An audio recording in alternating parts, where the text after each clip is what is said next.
But anyway, coming back to it. So corrosion will have to have an anode and a cathode system. It needs to have both, without that it won't work. What governs that anode and the cathode system, whether it is due to chlorides or pure water or carbonation, something will have to arrive from the surface towards the steel, on the assumption that the concrete doesn't have the bad elements already. But if the concrete has bad elements, i.e. they use sea salt or has salt already in it, then they really don't need to look for anything. So as long as water and oxygen can arrive, corrosion will start. So if you are taking hold of an asset that has salt in it, what can we do? What can you do? If you happen to be the unfortunate owner of a structure that has embedded salt in it or had used sea salt in it, what are your choices to stop from corrosion?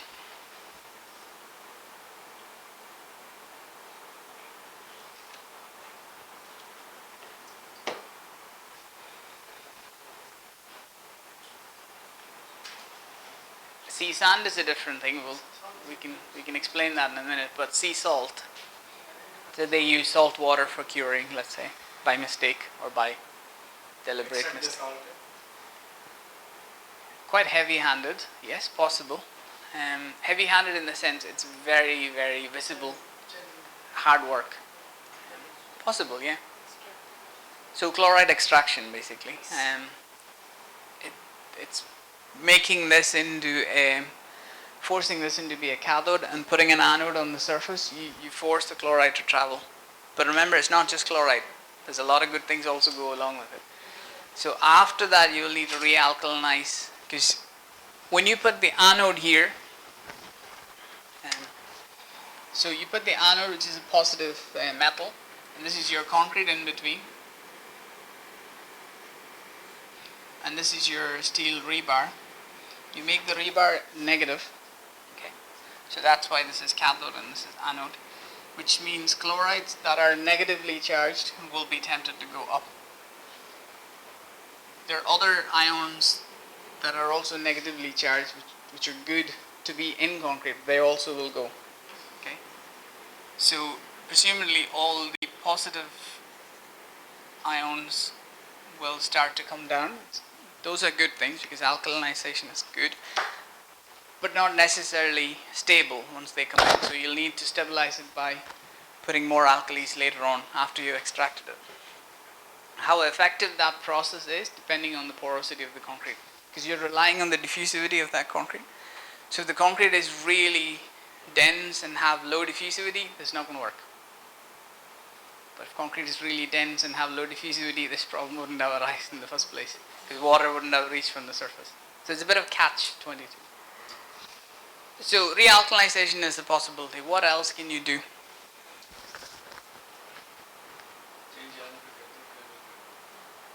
Change the anode to cathode. Okay. So the other option you have is to put an anode here, like sacrificial anode it's called. There are different versions of it, but the best way to learn sacrificial anode is to look at the hull of a ship. The hull of a ship will have anodes probably of this size or even bigger attached to the hull. So when it's in the water, the metal doesn't corrode and the anode corrodes for the metal. So by the time the ships come back, it would all be gone. Okay. But that's a perfect system because it's in the seawater. It's perfectly conductive between anode and cathode. Because of the attachment, the electrical transfer is very effective. This to be effective, it has to be conductive concrete, truth be told, and has to have low diffusivity. But it's widely used to suppress the corrosion. Okay. There are different versions of it. One is you connect it and you electrically connect it to the metal and assume that the ionic conduction through the concrete happens and the electrical connection happens. Therefore, it will provide protection. But there's another version of it called hybrid anodes, where you force them for the first 2 weeks, 6 days to 14 days. You force these guys to be an anode by a battery charge, and then you remove the force and you let it polarize to its natural condition. They're called hybrid anodes. They're different versions of the anode, but they're just normally a weaker metal like zinc. I wouldn't suggest you'd use lead, but zinc is the best one to use. So those are the two options.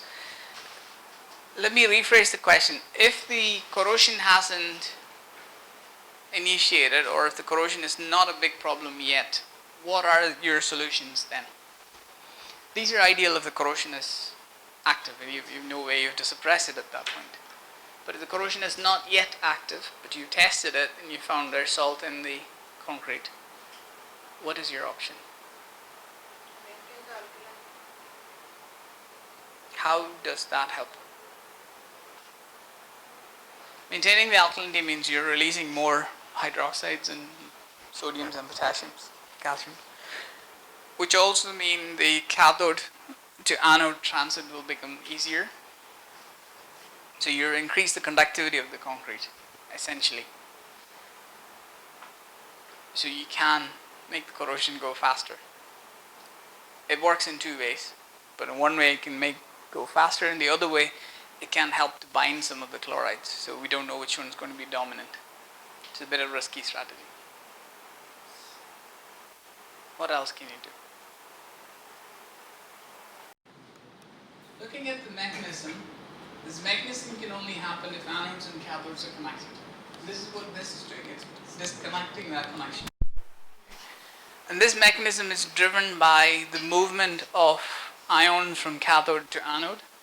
The amount of alkalis and the conductivity of the concrete diffusivity determines that flow.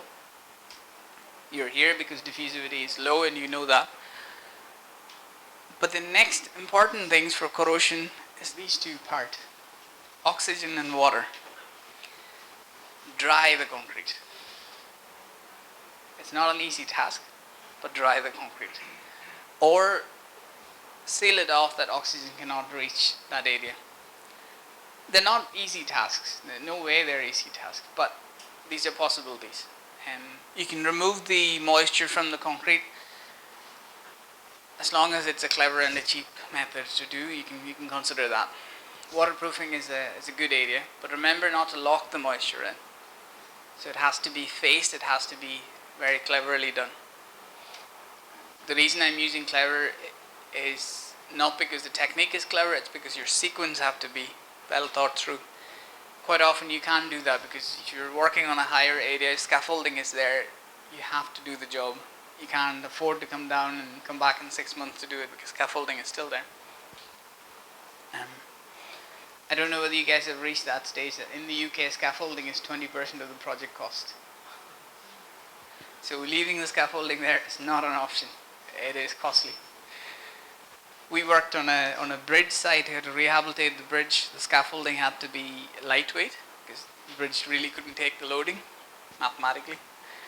And the scaffolding cost was 25% of the project cost. Material cost was 1/4 of the scaffolding cost. Gives you the idea of the whole thing. And everything else is just contracts. 80% is contracts. Anyway, so arrest the moisture and arrest the oxygen ingress.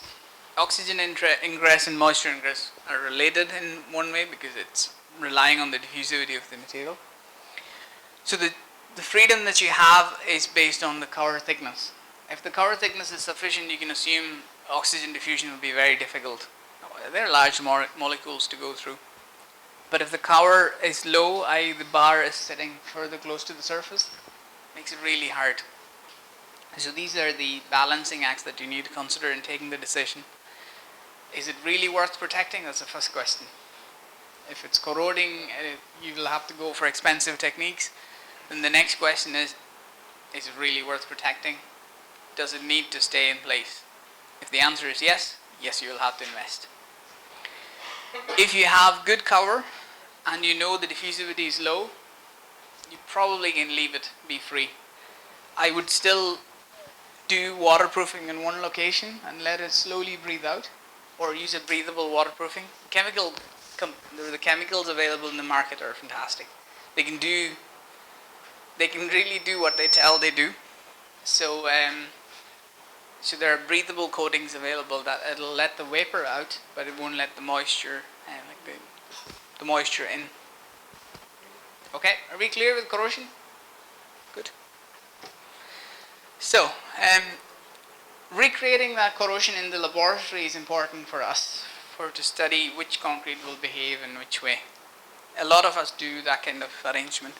So generally what we do is we expose the concrete on the top or the bottom, and we keep the steel that we want to corrode closer to the surface. Okay, and we keep another steel, sometimes it's stainless steel or sometimes it's larger volume of the same steel, further below and away from the surface. Okay, and we electrically connect them, and this part will ionically connect them. Okay, that's called a macro cell corrosion. Because there will be an electric current, if you put a resistor and you check the voltage across it, and so if this is the resistor and you measure the voltage flow across it, you know the value of the resistor that you put in, you know the voltage, which means using Ohm's law you can get the corrosion current. Okay, it's a very simple technique, and this is what we use in the lab. I mean, the majority of the laboratories use this or a form of this. The corrosion in that depends on a lot of factors. Okay, quality of the concrete, clearly, diffusivity of the concrete, the proximity to the surface, the distance between the cathode and the anode. Because you have to remember, electrically they're connected quite well, because you have a wire between them, but ionically they need to be connected close enough. So if this is a wet sponge, it's even brilliant, but we can't really create it, so we keep it close enough. The cathode needs to have larger surface area than the anode. Otherwise what will happen is there will be an anode here and everything else here will act as a cathode, and there won't be any flow. The last but the most important part, this resistor should be low resistor. If that resistance have any higher value, then there won't be a current flow. It will stop the flow from happening. So ideally you're looking at 1 ohm or 10 ohm. 1 ohm is very tricky because the variability in that 1 ohm is quite high, variability of the resistor value, and that will significantly affect your current. So we normally use 10 ohms. Okay. There's How do you know whether the corrosion starts? Okay, so I will plot the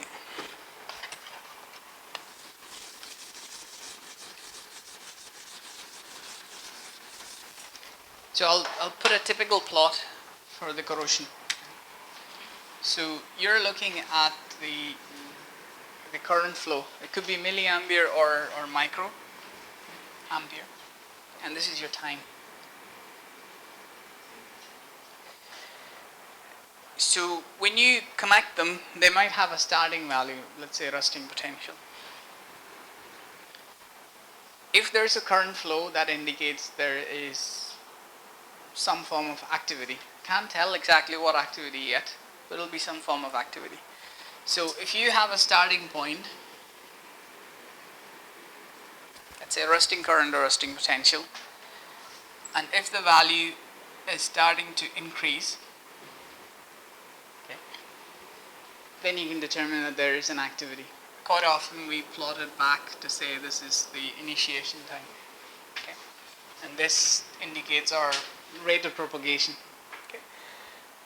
The American standards, I don't know if there's a UK equivalent of it, but the ASTM standards will tell you a particular value. I think they grade it between, if your corrosion current is below certain value, they will say it's a low corrosion. If it's above certain value, it'll be high corrosion. I'm not sure about the exact values, but others might know. But there's an ASTM standard for it. It's a typical line. We've done this experiment several times. We never got a typical line. Quite often what we get is these kind of fluctuations. And those fluctuations can arise because of our proximity to the cathode. Okay, so when it's going in a steady line, it might be behaving like a macro cell perfect system, but maybe the local variation in the metal might create pockets of anodes and cathodes within, and that will just start fluctuating the value. So it's not an exact science. Okay, maybe others who are reporting a perfect line might be smoothing the line. That's allowed, subject to your data having some form of uniformity. Okay, but when we did the work, we got everything. But one thing was notable: the values were increasing. The average of the values were increasing. The ultimate test is you take the bar out and you clean it and you check against the original weight. That's the ultimate test, because it tells you the mass loss in grams. If you use the Faraday's equation, then you can find out what will be the rate from that. Okay. So it's quite a easier technique to do. There was a reason for explaining all of it. This is how most of the tests starts. It's as simple as you're trying to mimic the environment. Okay. But you need to be adaptive to the exposure that you're trying to study. So this will work for chlorides. We've tried this for carbonation. It'll take decades even for any sensible value of corrosion. So it may not be effective for carbonation. Others might have successfully tried it, but I'm not aware of it yet. We tried it in the lab, and 10 years it didn't really give much progress. Yeah. But we tried, well, it wasn't intended to be 10 years, but it ended up being 10 years. And we didn't get a sensible value for the corrosion study in the carbonation. So it's a bit tricky. The best is to do that by collecting data from the site as well as recreating that on the lab with accelerated tests and relating it. Because none of us really can afford a 10-year study. So, happy enough? If you don't want to do that kind of stuff, you can get commercial tests available, which will send an electrical signal of one form or other and then get you a corrosion value. They are very subjective, they're very questionable at times, but it will work for comparison between A and B. Okay. You won't get an absolute value, it's nearly impossible, but it's good for comparison. Okay. Comparison either within a site or comparison between different mixes that you're looking to do. Comparison within a site is a bit more sensible because assuming it's the same concrete all over. Okay. If you are repeating this work, a couple of hints: don't put the steel outside, keep the steel inside the concrete. That diagram is not really representing. The reason is if you put the steel outside, there's oxygen and moisture there. That will corrode, and the rest of them being protected by concrete will just remain. That's not what you want. So I would limit it to be inside the concrete. Okay. And you can further limit it if you want only a small portion to corrode. You can put a heat shrink wrap or epoxy coating or something like that. Okay. Same for here, keep the metal inside if possible. This metal needs to be nearly 4 times bigger surface area than the anode, just to get a sensible value of corrosion. All of that will avoid the scatter. If you want to finish this in a sensible time, keep the steel as close to the surface as possible, because otherwise you're talking years, maybe 6 months to a year to get a sensible result. Happy enough? Okay. Right. So you can create your own tests. Okay. Now I'm going to summarize it. So for carbonation, we're expecting the pH to be reducing, and we're expecting that to destabilize the oxide coating of the metal, and therefore it will be corroding. Because carbon dioxide is not limited to one particular location, it affects the whole structure. We normally get an extensive and a general corrosion. Okay. With that, we just say carbonation is something that we can live with, because it's general, it's not pitting corrosion. Pitting corrosion is a bit more tricky. Chlorides attack a smaller region depending on the exposure. If it's exposed to a smaller region, it'll attack that region. If it's like a marine exposure, it'll attack everywhere. And it might look very similar to the general corrosion, but you will see when you clean it that certain parts of the bar will disappear quite a bit, and that means your section loss is quite high. Okay. Often it will result in pitting corrosion on one location. It just keeps destroying that location. That's because that particular area had some form of weakness or cavities or anything. The best form of protection for concrete is its cover concrete. It's that surface. Okay. Can you have a concrete where the core is of one property and the surface is of different property? Is it possible? Can you create a concrete where this is just a mass concrete, it's just doing its mass job,